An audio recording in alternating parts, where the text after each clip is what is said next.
Presença é o nosso prazer, Deus.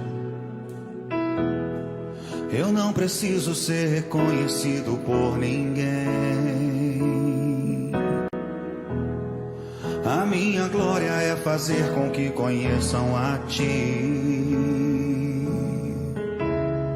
e que diminua eu, para que Tu cresças, Senhor, mais e mais.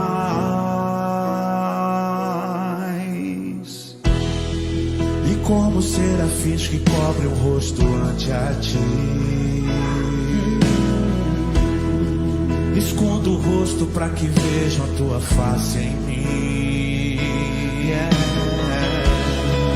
e que diminua eu, para que Tu cresças, Senhor, cresça, Senhor, mais e mais. No Santo dos Santos a fumaça me esconde, só Teus olhos me veem. Debaixo de Tuas asas é o meu abrigo, meu lugar secreto. Só Tua graça me basta, e Tua presença é meu prazer.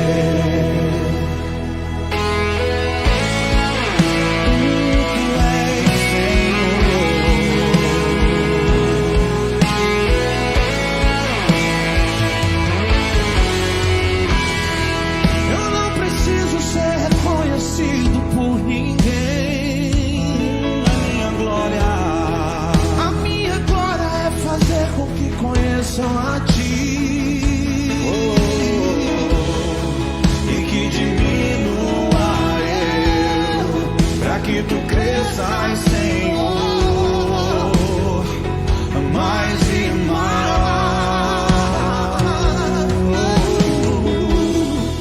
E como os serafins que cobrem o rosto ante a Ti, escondo o rosto para que vejam Tua face em mim,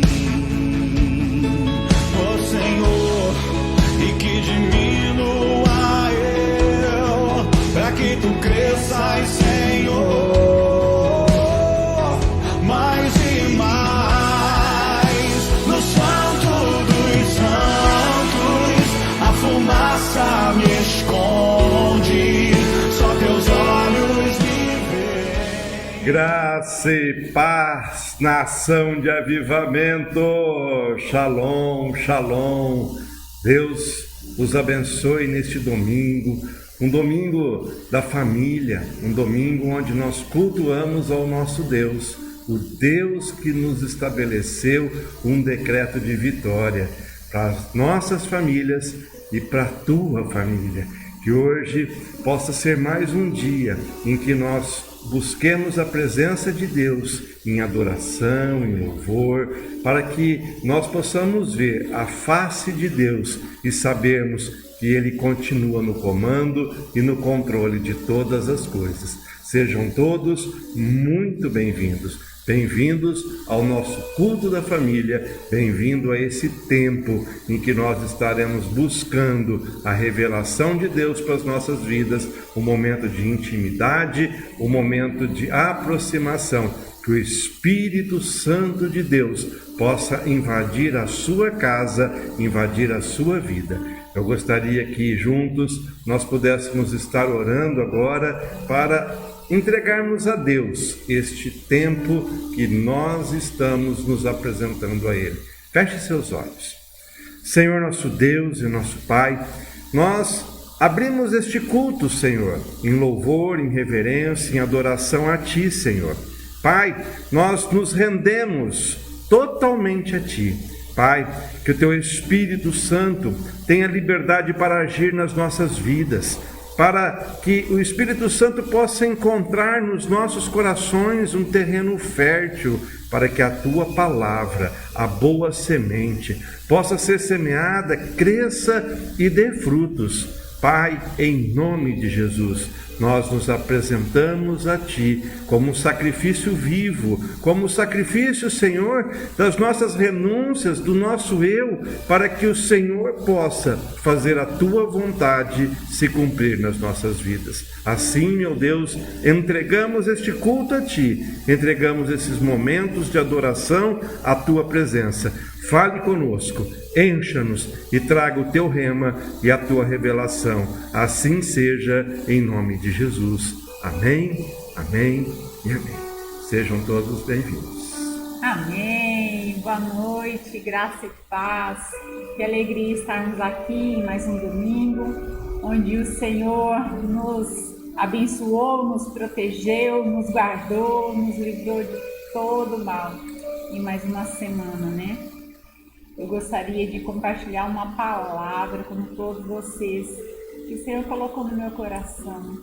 Mas antes eu queria pedir em comunhão com você a presença do doce amigo Espírito Santo, para que o nosso entendimento seja aberto, para que possamos realmente aproveitar e tomar posse de tudo aquilo que o Senhor nos entregar através desta palavra.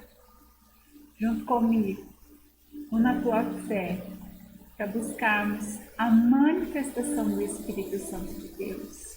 Doce amigo Espírito Santo, nós estamos aqui, nós amamos a Ti, nós amamos ao Pai, nós amamos ao Senhor Jesus, o nosso Salvador.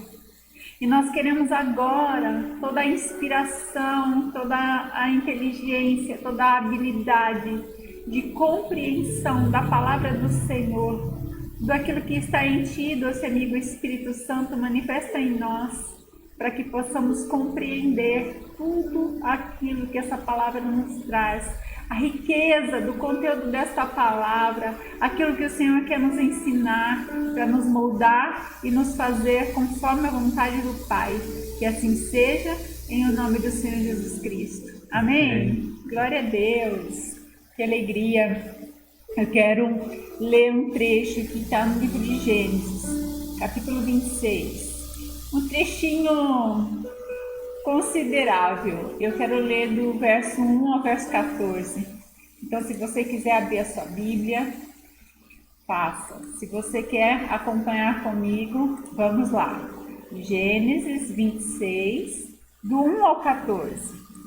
A minha versão está na linguagem de hoje. Eu gosto muito. É de fácil compreensão.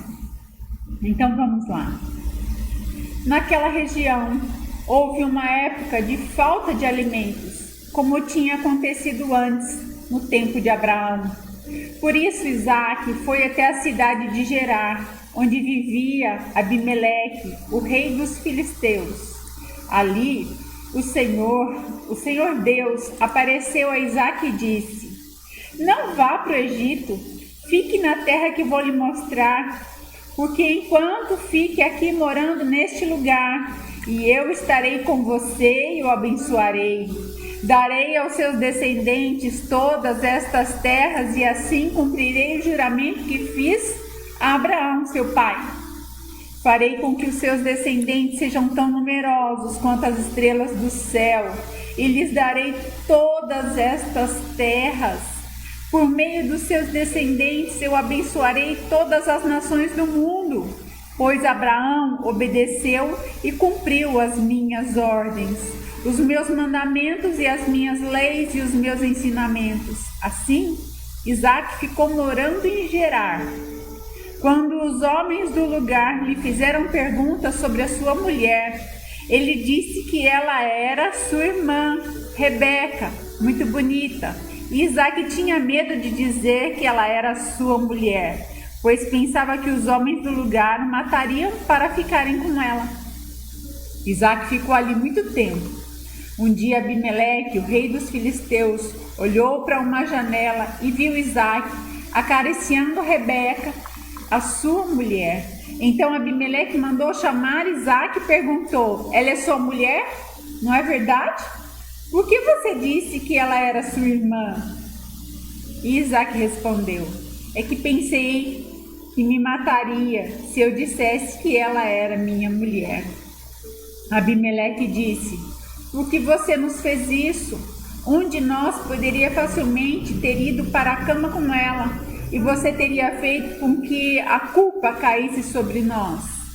Então, Abimeleque mandou a todo o seu povo o seguinte aviso: se alguém tratar mal este homem ou sua mulher, será morto.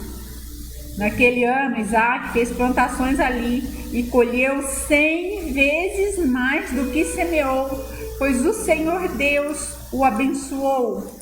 E foi enriquecido cada vez mais e se tornou muito rico e poderoso. Isaac tinha tantas ovelhas e cabras, tanto gado e tantos empregados, que os filisteus acabaram ficando com inveja dele. Amém? Nós vamos até aí. E eu quero meditar com você nessa palavra.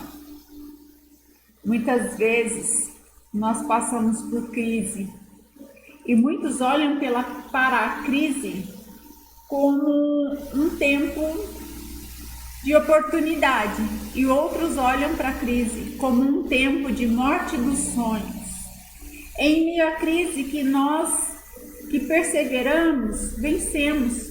Ainda ontem eu e o pastor nós demos uma voltinha pela cidade sem sair do carro, mas foi muito bom. E aí, tantos comércios fechados, tantos sonhos desistidos, mortos.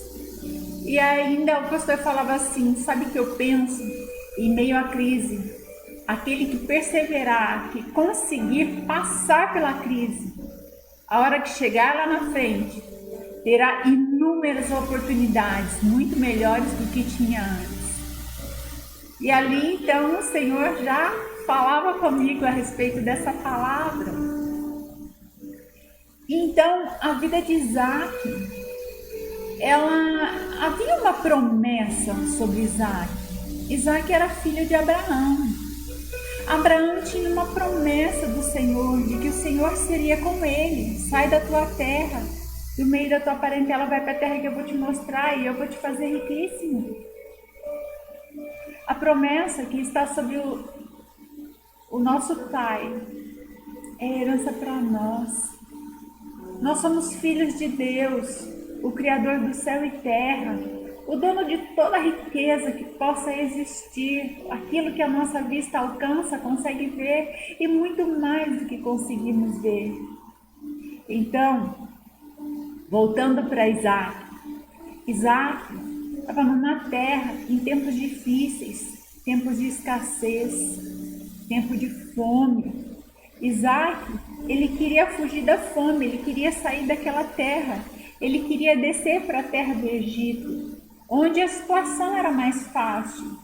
Porém, a crise é um tempo de oportunidades e é um tempo da intervenção sobrenatural de Deus.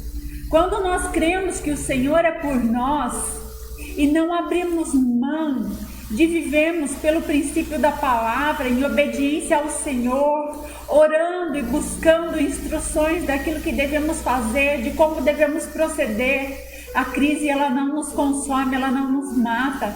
E a promessa de Deus ela se cumpre sobre as nossas vidas. Isaac foi alguém que prosperou no meio de um tempo de fome, num lugar onde não se viam as oportunidades, mas o caos. Quando se olhava com os olhos naturais, mas Isaac não olhou com olhos naturais, ele olhou com os olhos da fé, com os olhos da promessa, ele creu no Deus do seu pai. Então não havia chuva naquela terra, na terra de Gerar. A semente era jogada por sobre a terra e ela secava. Porém Isaac, ele decidiu semear mesmo em tempos de crise. O texto que lemos diz que Isaac ele obedeceu a Deus e ficou onde Deus o ordenou. A palavra revela que ele semeou naquela terra em época de fome, de total escassez. Era humanamente irracional semear naquela terra, naquele tempo. Era a hora de comer a semente e não de semeá-la. Isso aos olhos naturais. Mas Isaac ele semeou crendo na direção de Deus, mesmo estando na crise, Isaac colheu a 100 para 1 naquele mesmo ano. A sua colheita foi abundante, onde não se acreditava, onde ninguém ousava lançar a semente na terra. Isaac lançou a semente, crendo que Deus ordenara que ali era o lugar dele permanecer. E ele sabia que semente não pode ser retida, semente não pode ser comida. A semente é para ser posta na terra, para que ela venha germinar, frutificar e multiplicar. A porção da semente a ser posta na terra, ela tem que cumprir o seu destino. Ela não pode ser consumida como alimento, ela tem que voltar à terra. Isaac prosperou e diz a palavra que ele ficou riquíssimo. Isso é extraordinário. Então, nós não podemos esperar que as coisas corram conforme a nossa visão natural. Se temos um Deus que habita no sobrenatural, muitas vezes aqueles que creem no Senhor são tidos como loucos, como insensatos. No tempo de crise, dizer: não, eu vou prosperar, eu vou vencer essa crise, eu vou passar por ela. E lá, o Senhor está me esperando com uma tremenda vitória. Lá o Senhor está me esperando com uma prosperidade ao qual nunca se viu. Isso é fé, isso é viver pelo sobrenatural. Podemos semear mesmo na crise, e na crise é que nós vamos ver o milagre do Senhor. Semear em tempos de prosperidade, semear onde a terra está boa, bem irrigada, bem cheia de adubos e todo o mineral ao qual é necessário para que a semente se desenvolva bem. Isso é natural, isso é fácil. Isso é possível para qualquer um. Semear numa terra árida, seca, sem vida, e acreditar que a semente vai germinar. É somente para aqueles que têm fé. Então, o salmista, ele diz lá no Salmo 33, 19, que no tempo da fome, Deus nos conservará com vida. Muitas vezes, no tempo da crise, nós passamos por dificuldade. Talvez a sua mesa farta, com café, leite, pão, frios, requeijão, né? A sua mesa farta, com carnes e tudo mais, talvez ela vire um pão com manteiga e um cafezinho preto. Essas são as dificuldades da crise, mas nunca vai faltar o alimento para o teu sustento. Deus não vai deixar faltar, mesmo que ele chegue ali no tempo limite, no tempo exato, para que você não passe pela escassez extrema ao ponto de dizer: hoje faltou. O Senhor vai trazer a provisão, mesmo que ela seja no limite. E com isso tudo, nas dificuldades, nós aprendemos o verdadeiro sentido da gratidão, o verdadeiro sentido da provisão. Nós aprendemos o verdadeiro sentido do compartilhar, do dividir para somar, de ser um com o outro, de juntar a nossa casa num só destino, num só pensamento, num só propósito, e dependermos muito mais do Senhor. Então hoje nós temos aqui um exemplo de alguém que creu e prosperou, de alguém que tinha uma promessa e não desistiu dela e tomou posse. Então esses são alguns princípios espirituais que nos capacitam a viver em tempos de crise. Eu tenho aqui 4 situações que nós temos que analisar. Nós não podemos descer para o Egito.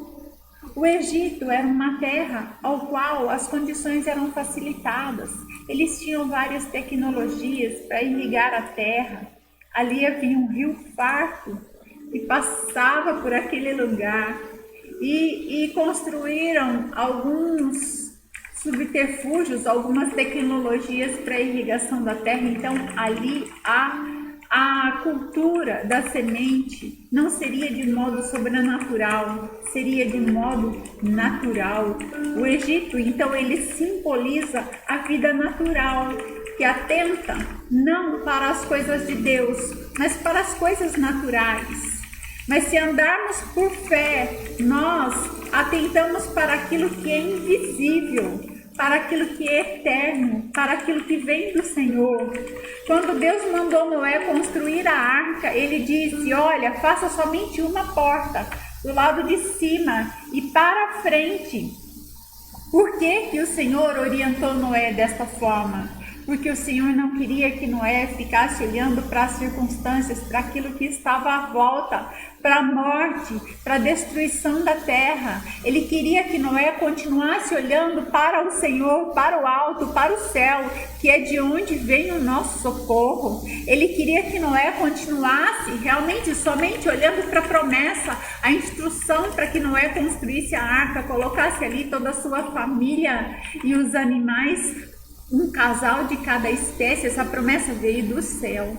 Então Noé tinha que continuar com os seus olhos fitos, com os seus olhos voltados para o céu, de onde veio a promessa, porque se ele olhasse para as circunstâncias, certamente o seu homem natural entraria em desespero e ele poderia querer tomar qualquer outra atitude natural e o plano de Deus seria interrompido. Quando o Senhor Jesus multiplicou os pães e peixes, ele não olhou para a limitação dos seus recursos, ele não olhou para o tamanho da multidão. Os seus discípulos sim olharam para a multidão e para os recursos, mas o Senhor Jesus, ele olhou para o alto, ele levantou e apresentou ao Senhor aquilo que ele tinha, 5 pães e 2 peixinhos, e ele disse: agora distribua para o povo. A nossa bênção vem do Senhor. Quando olhamos para cima, nós experimentamos a provisão de Deus e deixamos aquilo que está no natural para que homens naturais desfrutem. Nós temos que querer desfrutar do sobrenatural. Então, no tempo da crise, não busque as facilidades, não busque as soluções que vêm apenas pela força do teu braço. Ore, porque o Senhor não nos quer numa rede, descansando, esperando a provisão cair do céu. Ele quer que nós tenhamos atitudes, mas atitudes instruídas por Ele, direcionadas por Ele. Uma sabedoria que vai além do natural. Estratégias ao qual não pensávamos em lançar mão se tivéssemos uma visão simplesmente natural. Então não vá para o Egito, não ande por vista, não procure meios para não depender de Deus na crise, mas dependa do Senhor na crise e fora da crise, porque Ele vai dar vitória. Segundo ponto, somos abençoados apesar das nossas falhas. Nós vemos aí que Isaac, ele creu na promessa, ele obedeceu ao Senhor, ele ficou em Gerar, ele lançou a semente por sobre a terra. Porém, quando o rei Abimeleque perguntou: quem é essa mulher, Rebeca? Ele disse: é minha irmã. Da mesma forma que o seu pai mentiu quando olharam para Sara, que ainda era Sarai, Isaac continuou na mesma mentira. Muitas vezes nós recebemos a herança que é boa, da prosperidade, da obediência, da fidelidade, da lealdade ao Senhor, mas também nós carregamos algumas maldições hereditárias, da mentira, da cobiça, do engano, da inveja, da covardia. Então aquilo que não é bom, nós temos que relutar, nós temos que pedir para o Senhor nos fazer superar isso, e para o Senhor nos cobrir o nosso DNA natural com o DNA que vem do céu, com o DNA que vem do Senhor, que é o caráter aprovado, que nos faz abandonar as obras da carne e nos faz manifestar o fruto do Espírito Santo em nós. Então, Isaac falhou e é uma situação constrangedora. Isaac mentiu. sobre a sua esposa, dizendo que ela era sua irmã porque ele tinha medo de morrer. E veja bem, muitos acreditam que quando erramos, quando falhamos, quando buscamos o problema, o deserto com a nossa própria mão, com a nossa própria vontade, Deus vira as costas e diz: agora resolva o seu problema. Mas nós estamos falando de um Deus de amor, de um Deus que é Pai, de um Deus que é justo. E Deus, Ele não nos abandona, mesmo em meio à bagunça que nós mesmos criamos, mesmo em meio à confusão que nós mesmos fomos buscar, né? Então o Senhor, Ele tocou no coração daquele rei Abimeleque. Esse rei, além de não matar Isaac, ele diz para todo o seu reinado: não toquem nessa mulher e nem no seu marido, porque eles são protegidos por mim. Então o Senhor, Ele nos abençoa não porque nós merecemos, Ele nos abençoa porque Ele é bom. O Senhor não conta com o nosso merecimento para nos abençoar. Sabe o que o Senhor conta? Com o nosso coração em buscá-lo, com o nosso arrependimento genuíno na hora da falha, com a nossa vontade de recuperar o tempo perdido, de se retratar em meio à falha, de nos arrependermos em meio ao pecado. É isso que o Senhor conta, porque a bênção do Senhor vem a nós, não por merecimento, mas a bênção do Senhor vem a nós por amor e por fidelidade do Senhor, a própria palavra dele. Mesmo quando os nossos problemas querem nos consumir, mesmo quando nós buscamos o caos, mesmo quando nós é que criamos a situação de dificuldade, o Senhor vem em nosso socorro quando nós clamamos. Você quer ver um exemplo clássico disso? É o filho pródigo.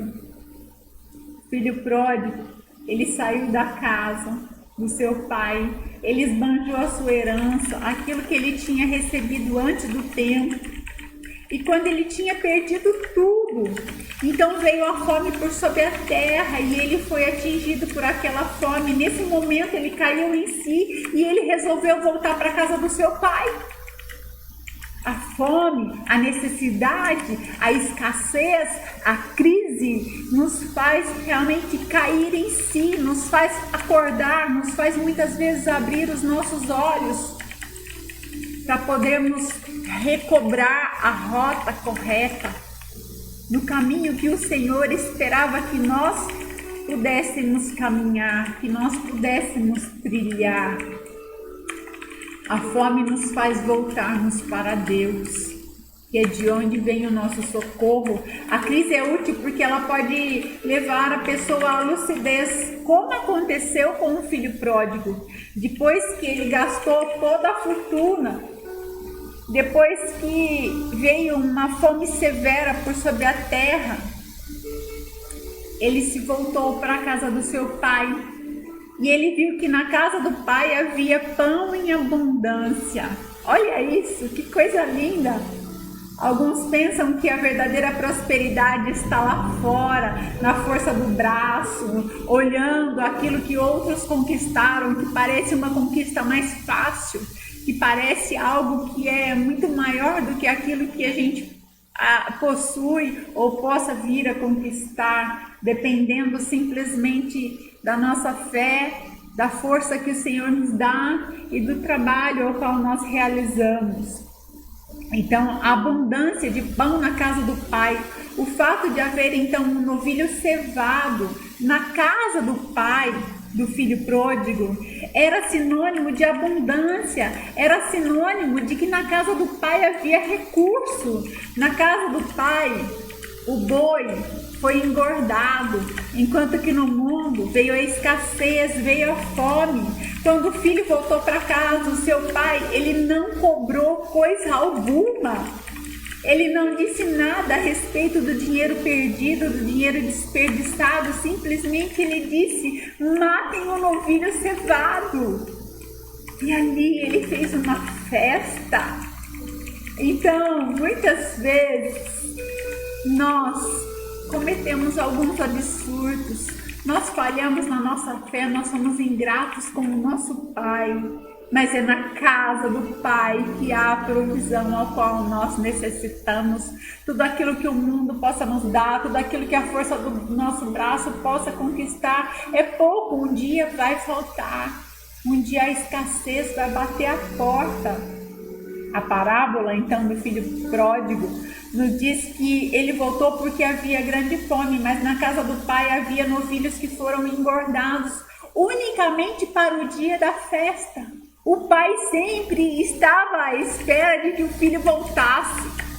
Quando nós nos afastamos do Senhor, Ele sempre está à espera de que nós voltemos, de que nós realmente nos coloquemos no caminho ao qual Ele traçou, para que a gente possa permanecer na fé, recebendo as promessas que Ele já separou para nós. Pode haver fome lá fora, mas sempre haverá suprimentos na casa do Pai. Sempre o Senhor vai nos dar uma palavra, uma estratégia, sempre o Senhor vai nos abrir o entendimento para que a gente possa passar pela crise sem sermos mortos ou consumidos. Terceiro ponto, somos abençoados apesar das circunstâncias. Deus abençoou Isaac quando ele resolveu o problema que envolvia o seu casamento. Olha só, o diabo, aos casados e aos que vão casar. O diabo, ele sabe que casa dividida não prevalece. Quando não há entendimento, quando não há concordância, as coisas não caminham. Jugo desigual não prevalece, quer dizer, quando marido e esposa não caminham em um entendimento, em uma comunhão, as coisas tendem a dar errado. Então, enquanto Isaac estava lá negando a sua esposa, ao invés de protegê-la, ao invés de poder ser o cabeça, mas ele colocou ela ali como isolada. Ela é minha irmã. Ele estava dividido. A bênção do Senhor não estava ali. Então, quando Isaac resolveu reparar aquilo, ele foi indagado, ele foi questionado pelo rei Abimeleque. Ela é sua esposa? Ali, realmente o sacerdote prevaleceu. Realmente um homem íntegro e pronto para o que fosse necessário. Um autêntico servo do Senhor. Guerreiro, o Senhor diz: sede santos, porque eu sou santo. Mas quem diz isso é o Senhor dos exércitos. Então Isaac teve que se colocar na posição de guerreiro e recobrar a sua santidade, sair do pecado, assumiu sim, ela é minha esposa, confessou o seu pecado. Eu disse que ela era minha irmã porque eu tinha medo que vocês me matassem para ficar com ela, mas ela é minha esposa. Aí terminou a intervenção maligna sobre a vida de Isaac. Por quê? Porque ele se tornou um novamente com a sua esposa. Ele colocou-se na posição ao qual Deus esperava que ele fizesse, sendo cabeça, sendo sacerdote. O diabo muitas vezes tenta dividir o casal. O diabo tenta fragilizar a aliança que temos com o nosso cônjuge. Tudo que ele quer é fragmentar a nossa família, porque se a nossa casa não vai bem, não importa se o resto todo vai bem. O nosso lugar de refúgio, o nosso lugar de fortaleza é dentro da nossa casa. E é o lugar onde o Senhor habita. É o lugar onde o Senhor reina no meio das famílias, da sua criação. Então somos abençoados quando o nosso casamento possui realidade. O diabo procura destruir o casamento porque ele sabe que quando há unidade no coração, no pensamento e nos propósitos, então tudo tudo aquilo que nós ligarmos aqui na terra como casal será ligado no céu. E aí não tem para ninguém. Esposas, nós fomos geradas para sermos abençoadoras. Nós fomos geradas para darmos suporte, sustentação aos nossos maridos. Marido, a sua esposa não está com você para ser a sua adversária, para ser contra você. Deus lhe deu a sua esposa para que ela seja a sua ajudadora. Tem muitos casais que se relacionam como se estivessem numa disputa, como se fossem adversários em sentidos opostos e não um com o outro em um só destino. Isso é casa dividida e não vai prevalecer e não vai prosperar, e a bênção do Senhor não vai poder se instalar, mas os laços, os dardos inflamados do maligno ali vão encontrar pouso, ali vão encontrar espaço. Então não podemos deixar que o mal, que as diferenças, que as divisões, que os bicos, as caras fechadas, as mentiras, as obras da carne venham dividir, fender a nossa família. E quando os pais estão bem, os filhos também são protegidos. E o casamento dos pais são modelo para que os filhos no futuro formem as suas famílias.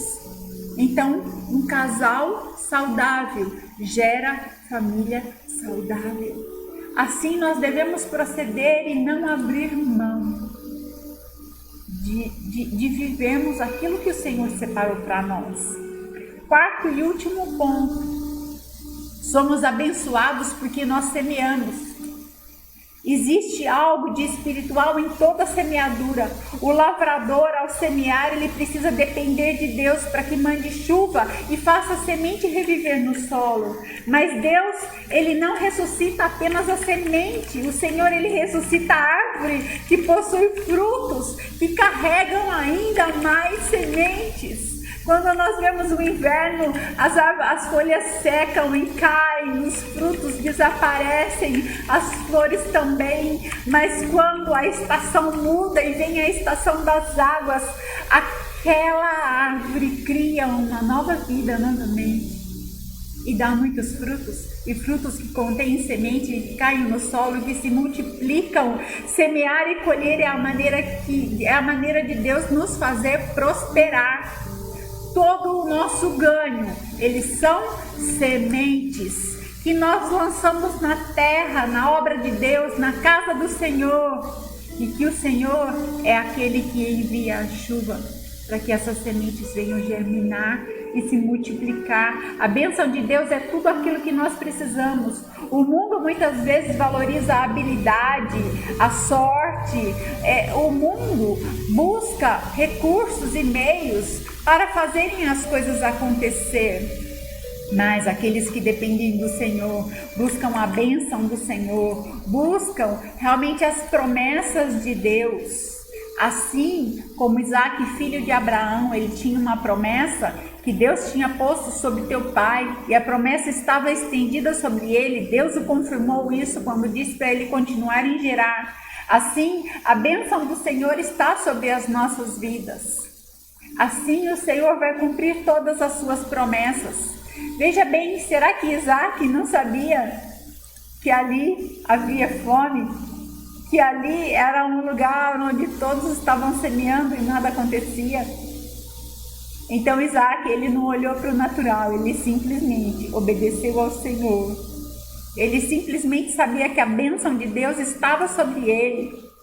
E a vontade de Deus é que nós venhamos a prosperar. Isaac sabia que Deus queria que ele prosperasse. Isaac sabia que Deus ia fazer realmente com que tudo acontecesse para que a prosperidade chegasse até ele. Deus tem prazer que seus filhos prosperem. Deus quer que nós provemos do melhor de tudo aquilo que essa vida pode nos proporcionar. O Senhor nos colocou sobre a face da terra para termos uma vida boa, perfeita e agradável. Mas para isso temos que estar em linha com Ele. E concluindo, aquele que semeia precisa depender de Deus para que venha a chuva e aconteça então a multiplicação. Não é algo que o homem tem condição de realizar. Não é algo que o homem possa fazer. Nós fazemos a nossa parte, a fidelidade com o Senhor, colocando a semente em boa terra. O Senhor faz a parte dele, mandando a chuva no tempo certo, na porção correta, para que a semente germine e se multiplique. Por mais difícil que seja passar pelos tempos de crise, nós não devemos ficar desanimados, porque no final a promessa do Senhor é que nós possamos realmente desfrutar de tudo o que há de melhor nesta terra, nesta vida e também na vida vindoura, naquela que nós vamos desfrutar lá no céu, na Canaã celestial. O mesmo Deus que abençoou Isaac, Ele também vai nos abençoar. É preciso semear com atitude de fé, de que estamos debaixo do favor de Deus, porque em Cristo nós somos filhos de Abraão, nós somos filhos do nosso Pai na fé, porque nós cremos, porque nós decidimos, porque nós quisemos aceitar a paternidade do Senhor sobre as nossas vidas. Então, no meio da crise, no tempo de crise, não retenha a semente, o teu dízimo, a tua oferta, as tuas primícias, não retenha na tua mão, não coma da tua semente, semeie na boa terra, porque a chuva virá no tempo certo e na porção correta, para que os teus ganhos, para que a tua provisão seja multiplicada, para que você tenha para o teu sustento da tua família, para que você tenha para poupar e ainda tenha para o teu lazer. No tempo da crise, a tua fidelidade vai te fazer prosperar muitíssimo, em nome do Senhor Jesus. Eu desejo que a bênção do Deus Todo-Poderoso esteja sobre a tua vida e que cada um, seguindo as instruções que o Senhor tem dado, possa ter testemunhos sobrenaturais para que muitos outros provem da mesma motivação e tenham a mesma experiência, em nome do Senhor Jesus. Amém? Amém. Que você separe aí teu dízimo, tua oferta, tuas primícias, segure nas tuas mãos, segure a tua semente nas tuas mãos e nós vamos orar. Pai, em nome do Senhor Jesus Cristo, nós oramos agora para que os teus filhos, Senhor, esses que estão segurando a boa semente nas suas mãos, Pai, eles decidiram hoje lançar a semente na terra, Deus, e não consumir esta semente. Eles creem no Senhor e nas tuas promessas, que mesmo em crise, mesmo em tempo, a terra árida, Senhor, essa semente posta na boa terra, ela vai germinar, ela vai se multiplicar e ela vai vir para um tempo de prosperidade sobrenatural. Isaac lançou a semente na terra e ele colheu a 100-1 no mesmo ano. Então, neste tempo de dificuldade, nesse tempo em que não sabemos, Senhor, como continuará a situação econômica do nosso país ou de todo o mundo, Senhor, por causa da pandemia que vivemos, o Senhor é Deus poderoso, Senhor, para fazer as nossas sementes se multiplicarem para a nossa prosperidade. E nós, com muito amor, entregamos nossos dízimos e ofertas para que haja abastança na tua casa, para que a tua obra seja continuada.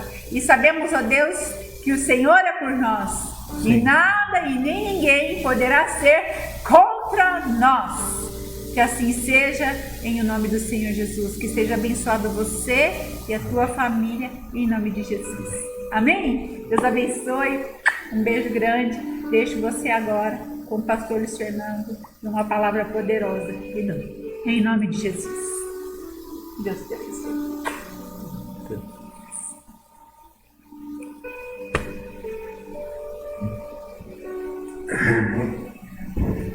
Deixa eu me acomodar aqui, né?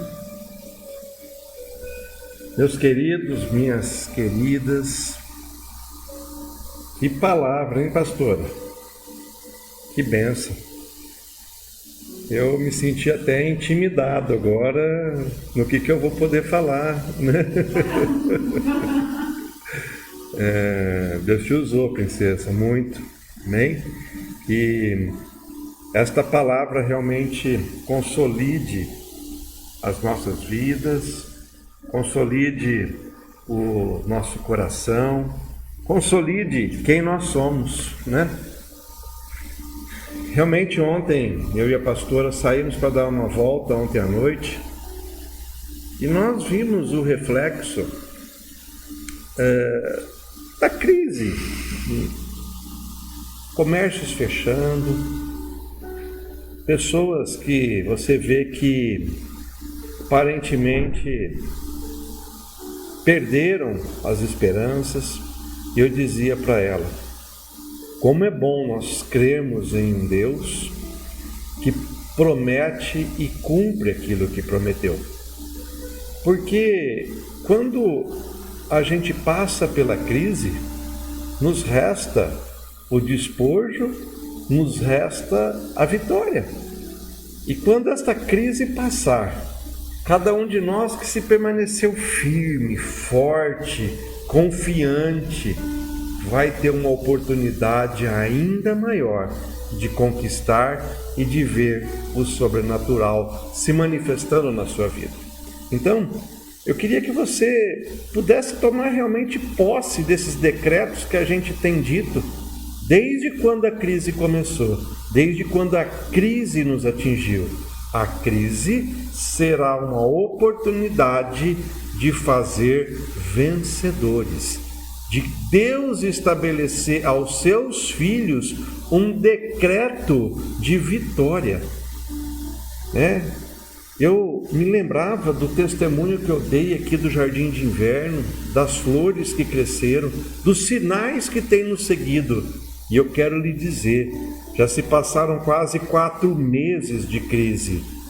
E você está firme, e você está forte, e nada tem lhe faltado. A angústia que de repente bate no seu peito, a aflição que o mundo te fala, o inimigo acusando e trazendo tirar a sua paz, que seja repreendido em nome de Jesus e que você possa celebrar a tua vitória, a tua conquista. Tome posse, tome posse. É em tempos de crise que nós vencemos, amém?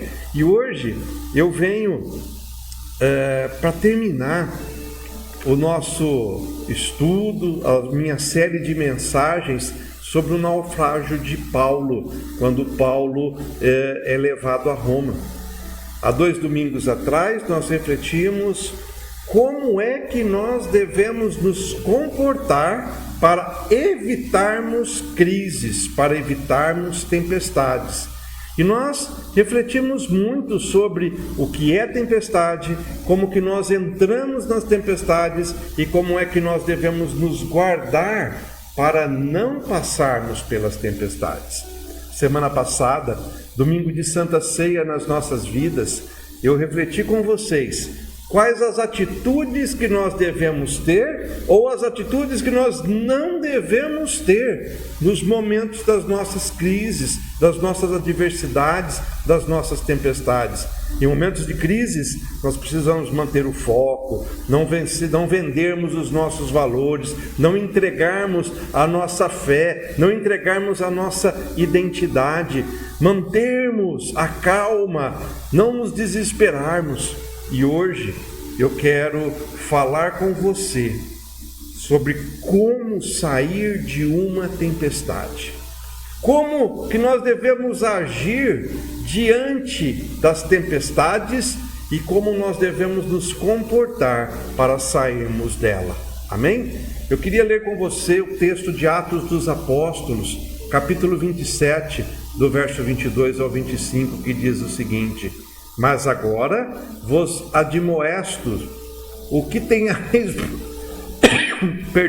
Atos 27 e 22. Começando novamente. Agora vos admoesto a que tenhais bom ânimo. Paulo dizendo, porque não se perderá a vida de nenhum de vós, mas somente o navio. Porque esta mesma noite, o anjo de Deus, quem eu sou, quem eu sirvo, esteve comigo, dizendo, Paulo, não temas, importa que sejas apresentado a César, e eis que Deus te deu todos quantos navegam contigo. Portanto, ó senhores, tende bom ânimo, porque creio em Deus que há de acontecer assim como a mim foi dito. Amém? Olha só, Paulo estava vivendo uma tormenta, uma grande tempestade. E a palavra de Deus nos revela que as pessoas que viviam naquela embarcação já haviam perdido as suas esperanças de sobreviverem, de viverem, já tinham jogado os seus valores fora, já tinham desmanchado até as estruturas do barco, da embarcação, para poder tentar vencer aquele mal, aquela tempestade, aquela admoestação, aquela adversidade na vida deles. E olha só, quantas vezes nós nos encontramos numa situação como essa? Quantas vezes nós passamos pelas tempestades e nós nos apresentamos diante de Deus e somos provados diante de Deus para vermos qual é o nível da nossa fé. Eu queria dizer para você que nós devemos ter a nossa alma, os nossos sentimentos, o nosso coração, as nossas vontades, quem nós somos emocionalmente, ancorados e firmados na presença de Deus. Estarmos firmes e ancorados fala de nós sabermos onde nós estamos firmados, onde nós estamos consolidados. E existe uma palavra de Deus para as nossas vidas que fala que o homem sensato, ele firma os seus alicerces na rocha viva, na rocha que é a palavra, na rocha que é o ensinamento, na rocha que é Jesus nas nossas vidas.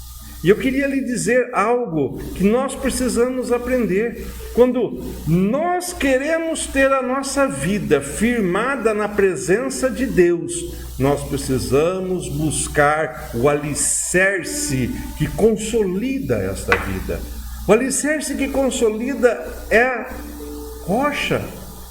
E a rocha muitas vezes ela não está na superfície. A rocha ela vai precisar ser cavada, ela vai ser escavada, vai envolver trabalho, vai envolver dedicação, para que nós possamos alcançar o ponto firme de ancoragem para os nossos alicerces.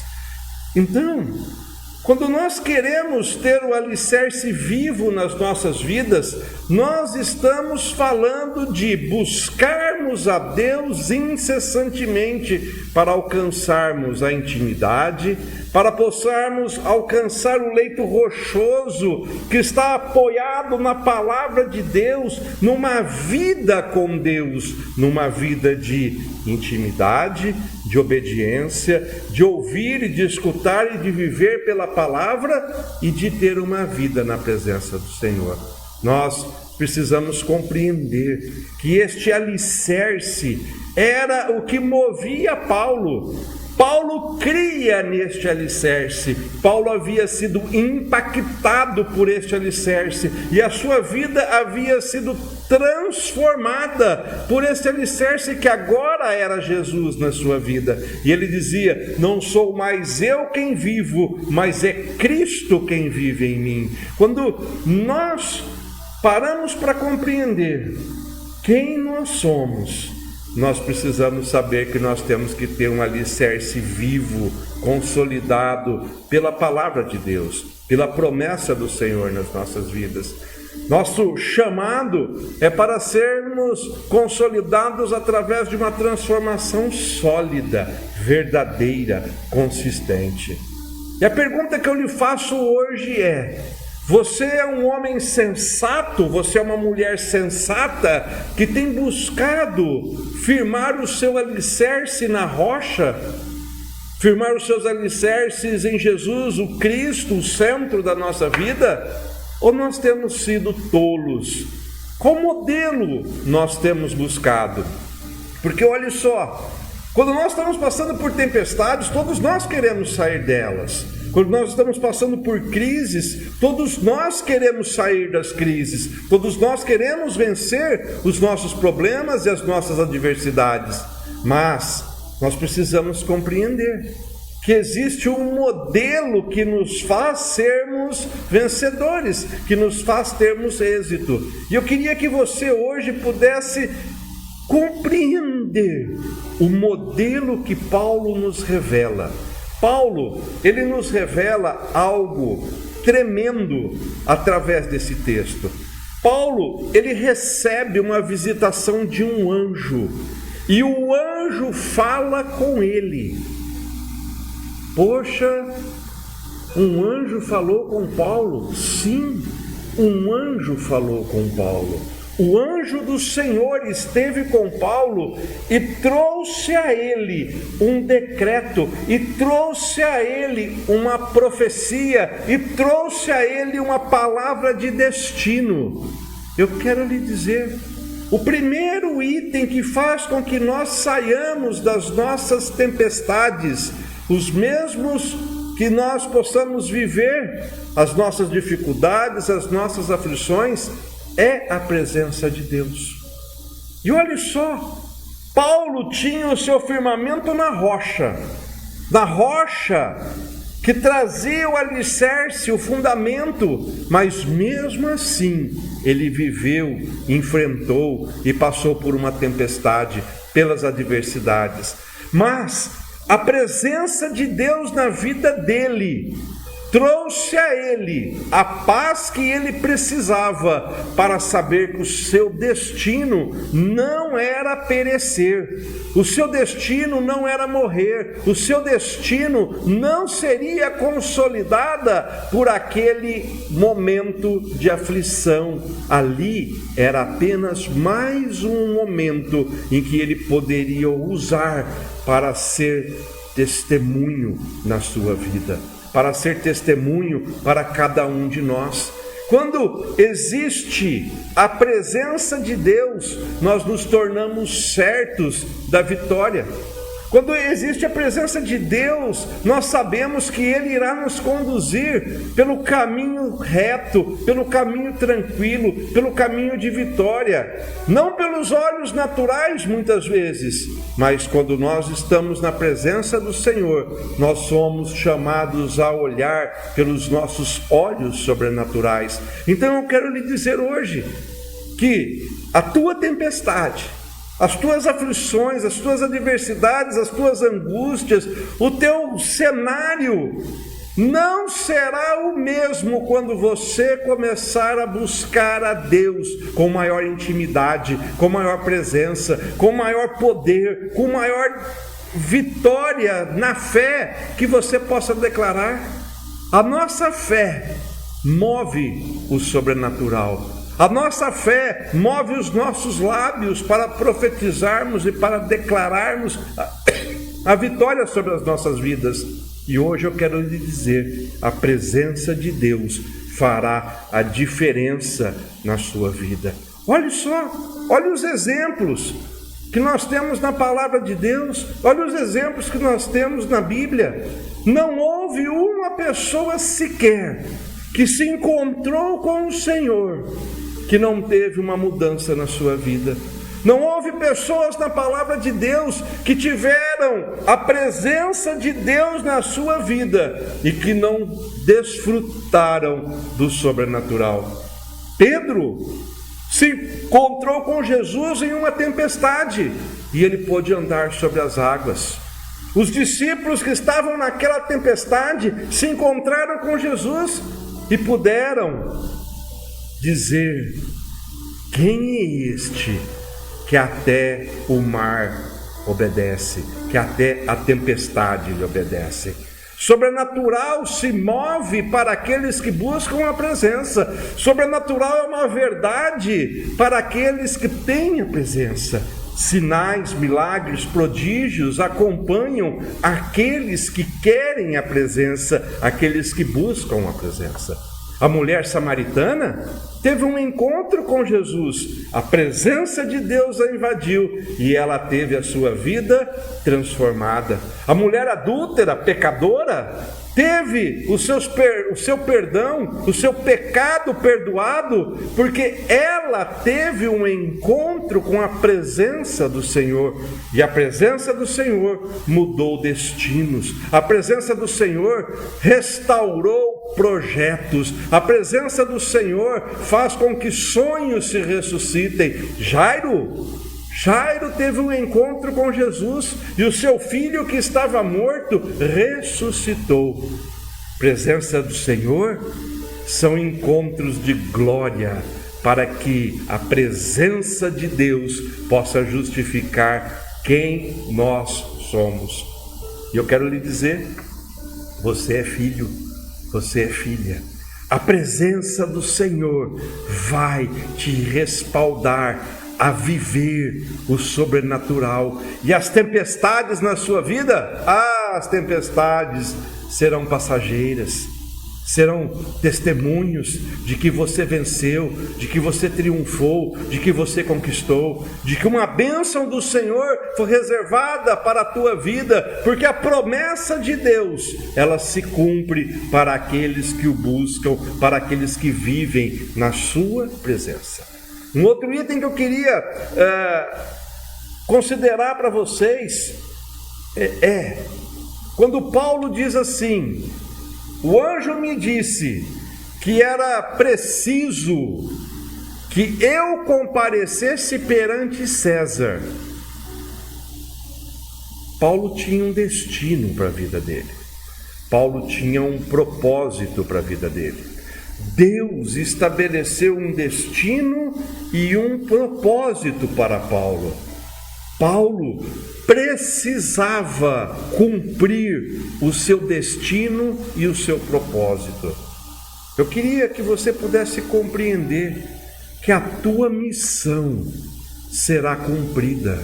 O teu destino foi traçado e os propósitos que Deus tem para a sua vida irão se cumprir. Deus tem um propósito para cada um de nós. Deus estabeleceu um destino, um plano para cada um de nós. E enquanto este plano, enquanto esse propósito não se cumprir, as tempestades poderão existir, os gigantes poderão se levantar, mas o propósito permanecerá como sendo o alvo, como sendo o centro, como sendo o nosso destino. Olha só, eu queria nesse aspecto refletir com você sobre Davi. Davi, filho de Jessé, é ungido pelo profeta Saul para ser um rei. Davi, ungido para ser rei. Davi, ungido para que ele pudesse governar, dominar. E um dia, Davi se depara com um gigante. Um dia, Davi se depara com Golias, que olha para Davi e diz assim: eu vou te matar, eu vou cortar a sua cabeça. Porém, Davi agiu com ousadia, com atitude, com fé, e se levanta contra aquele gigante e diz assim: eu vou contra ti, em nome do Senhor dos Exércitos. Sabe por quê? Porque Davi sabia que não era o momento da sua morte.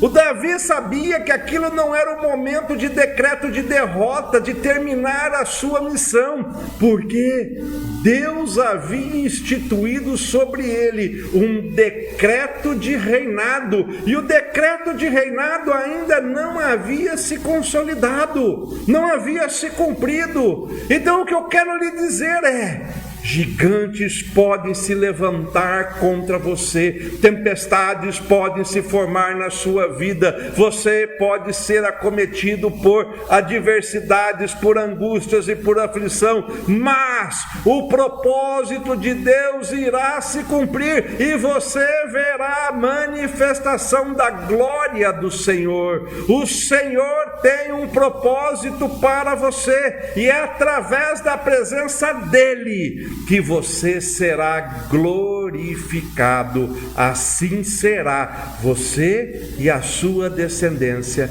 em nome de Jesus. Amém, amém e amém. E quem toma posse se manifeste.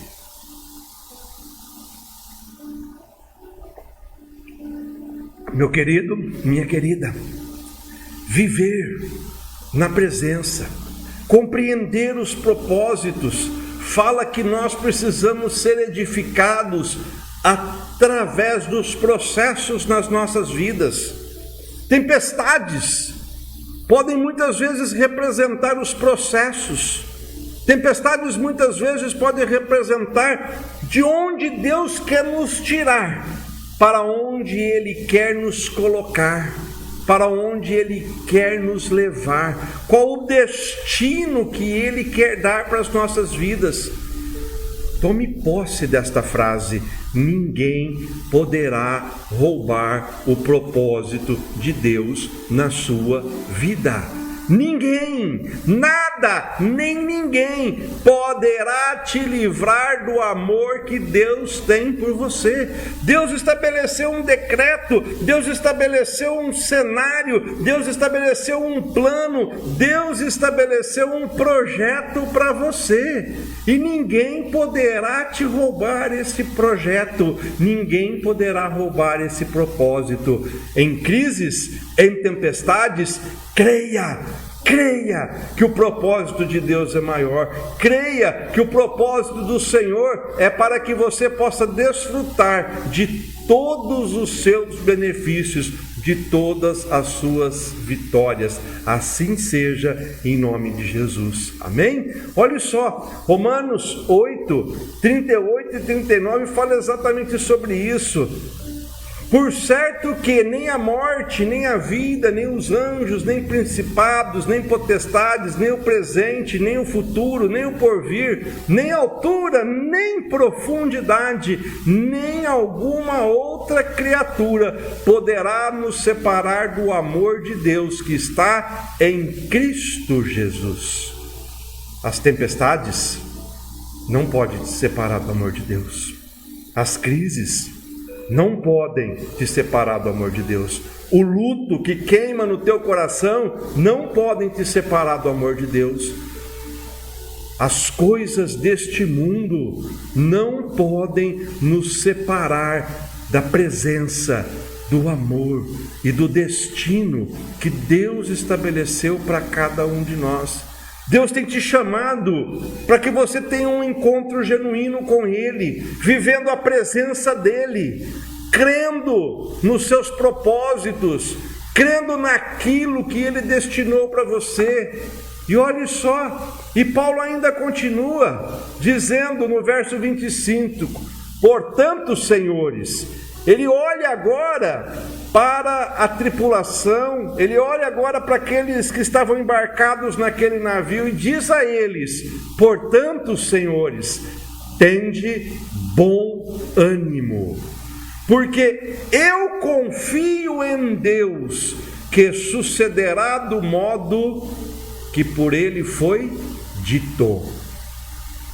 Meu Deus, olhe só, uma promessa foi declarada, uma promessa foi liberada, e o anjo do Senhor disse a Paulo que ele estaria em Roma diante de César, e que nenhum daqueles homens se perderia, e o único prejuízo que havia de se ter era a embarcação. Meu amado, meu querido, nós precisamos confiar na promessa que Deus estabeleceu para as nossas vidas.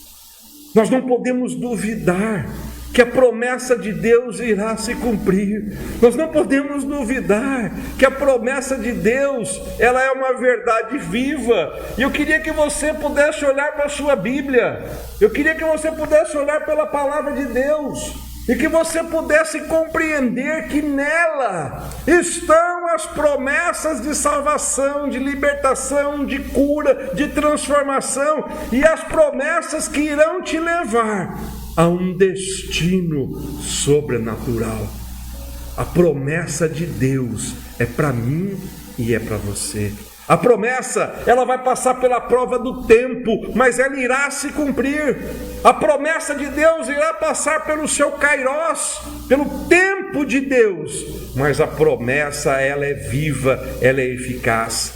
Quem quer abreviar o tempo para gerar um Isaque, acaba gerando Ismael.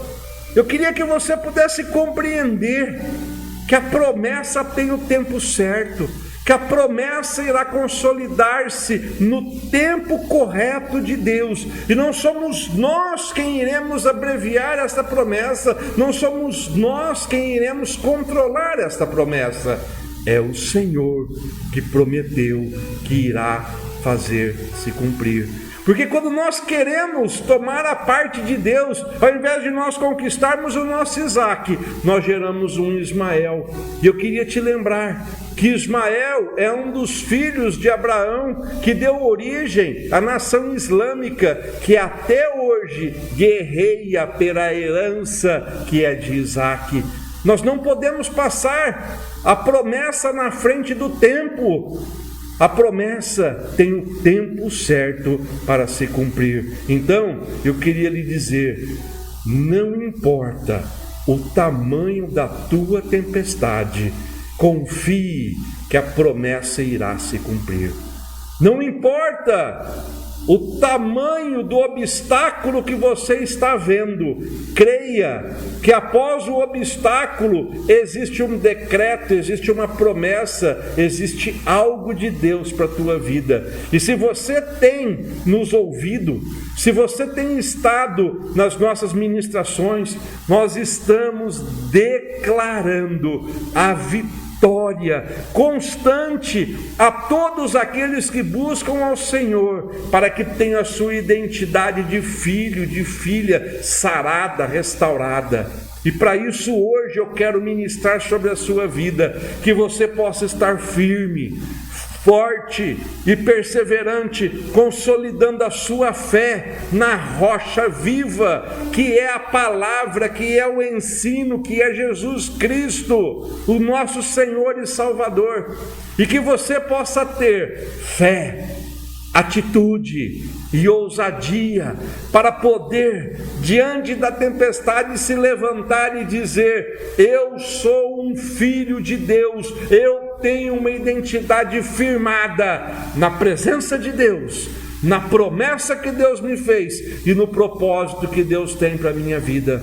Eu queria que você hoje pudesse compreender que Deus estabeleceu um destino para você, e que se Deus prometeu, Ele é o Pai, e se Ele é o Pai, nós somos os filhos, e o filho que reconhece a sua paternidade não teme o seu destino, porque o nosso destino é de vitória, é de conquista, é de vivermos o sobrenatural. Amém? Eu queria que você hoje pudesse concluir comigo. Sabe o que aconteceu depois da tempestade? Paulo se salva, todos aqueles homens que creram na palavra de Paulo se salvaram. E a palavra de Deus diz que Paulo, durante aquela tempestade, pregou e ganhou 275 almas para o Senhor, porque todos aqueles que estavam naquela embarcação creram no testemunho, creram na palavra profética e creram na unção que estava nos lábios de Paulo. Eu quero lhe dizer, assim como o Senhor foi com Paulo, assim Ele será com você. E o teu desafio, a tua tempestade, as tuas dificuldades serão testemunho para que a tua palavra profética, para que a tua palavra de vida, para que a tua palavra de fé e de ousadia possam ganhar uma multidão para o Senhor. Assim será a bênção que você tem sobre a sua vida, e assim será o canal de bênçãos que o Senhor tem para gerar através da tua vida. Assim seja, em nome de Jesus. E você que crê, se manifeste.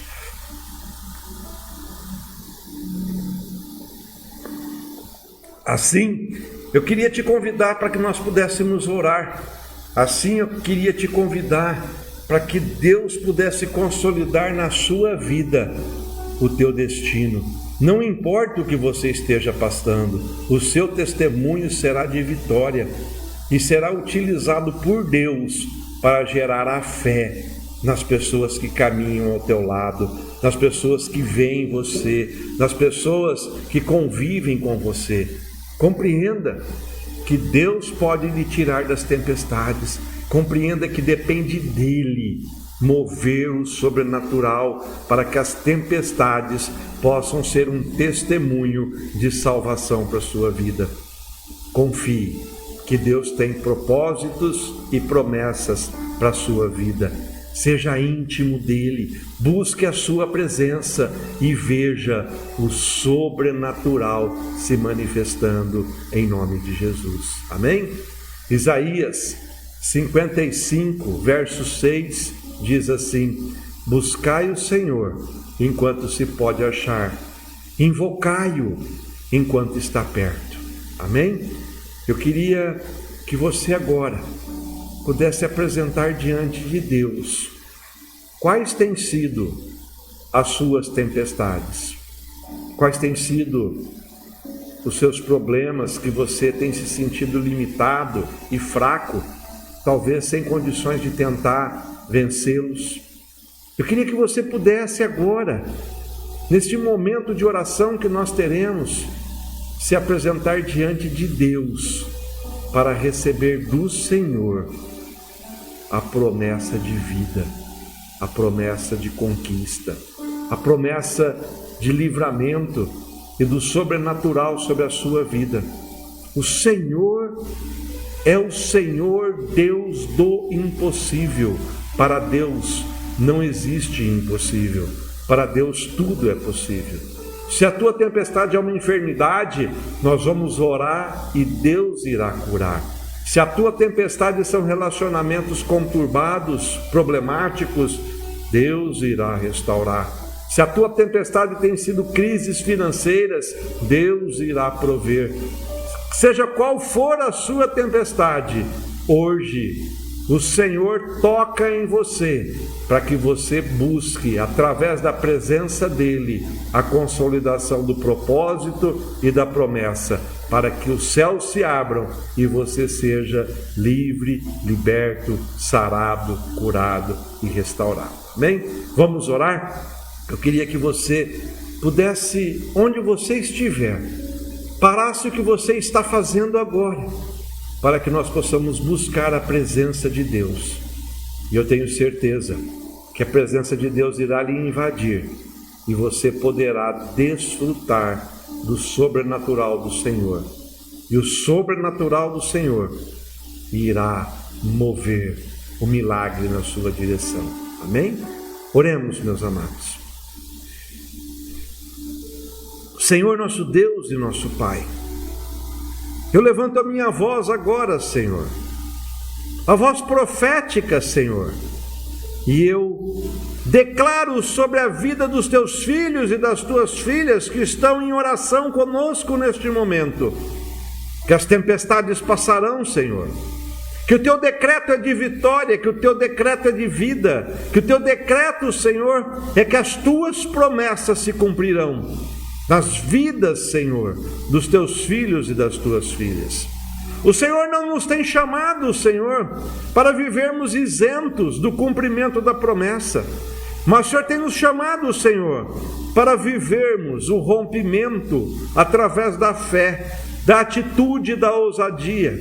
E em nome de Jesus agora eu te peço, Senhor, ó Espírito Santo de Deus, toque neste homem, toque nesta mulher, Senhor, toque neste filho, nesta filha, para que ele possa sentir a tua presença, Senhor, e saber que o Senhor não desistiu dele, não desistiu dela, e que o Senhor tem planos, tem propósitos, tem projetos, tem promessas, Senhor, para se consolidarem na vida dele, Pai.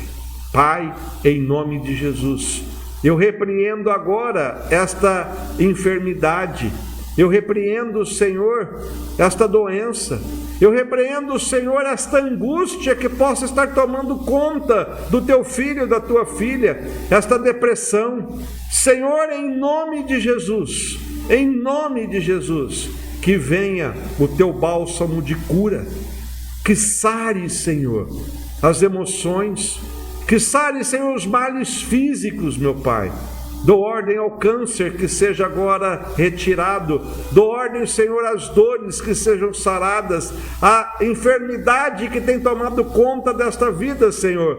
Eu agora libero a tua bênção e pela fé eu declaro os teus filhos sarados e curados. Pai, se as tempestades financeiras têm alcançado os teus filhos, hoje, Senhor, eu clamo a ti, que os céus se abram e que venham provisão sobre os teus filhos, sobre as casas, sobre os lares, Senhor.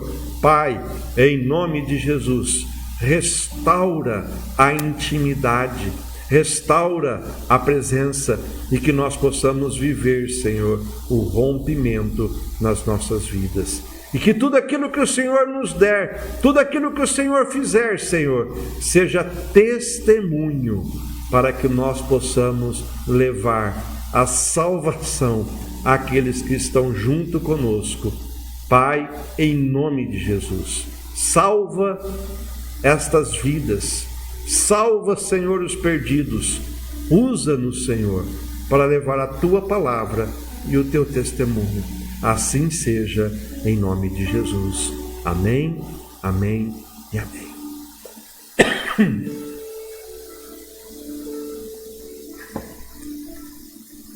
Queria que você que foi tocado, foi abençoado, pudesse compartilhar com as pessoas o teu testemunho, a tua vitória.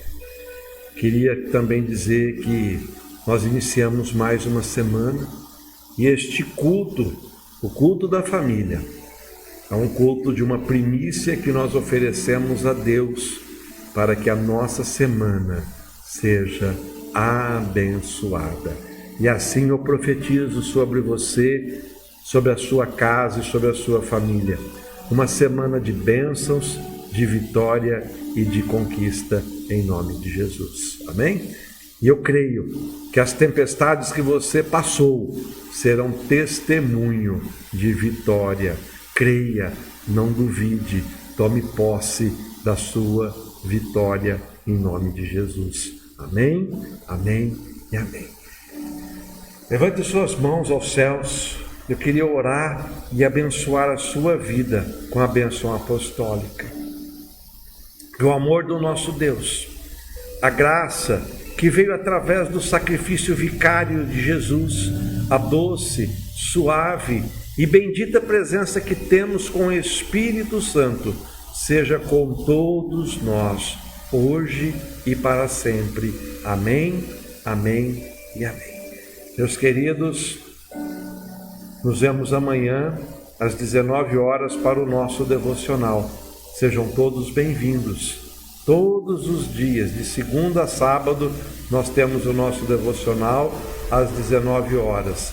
Eu convido você para estar recebendo uma palavra de vida sobre a sua vida, em nome de Jesus. Amém? Vamos em paz e não pequemos mais. Uma semana de bênção, uma semana de vitória, uma semana de conquista, uma semana de provisão, de livramento, e que o sobrenatural nos acompanhe todos os dias das nossas vidas, Assim seja, em nome de Jesus. Amém, amém e amém. Cumprimente pelo menos uns 12, faça pelo menos 12 declarações proféticas de conquista e desfrute do sobrenatural em nome de Jesus. Graça e paz. Shalom, shalom, shalom.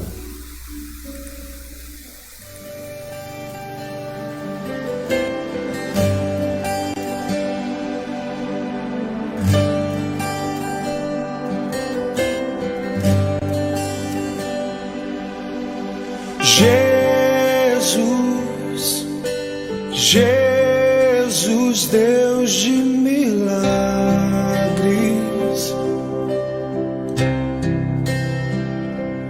que me escolheu e me nomeou e fui salvo.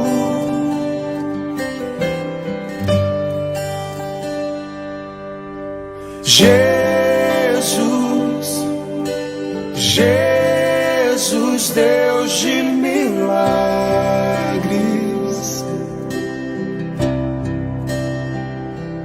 que me escolheu e me nomeou e fui salvo.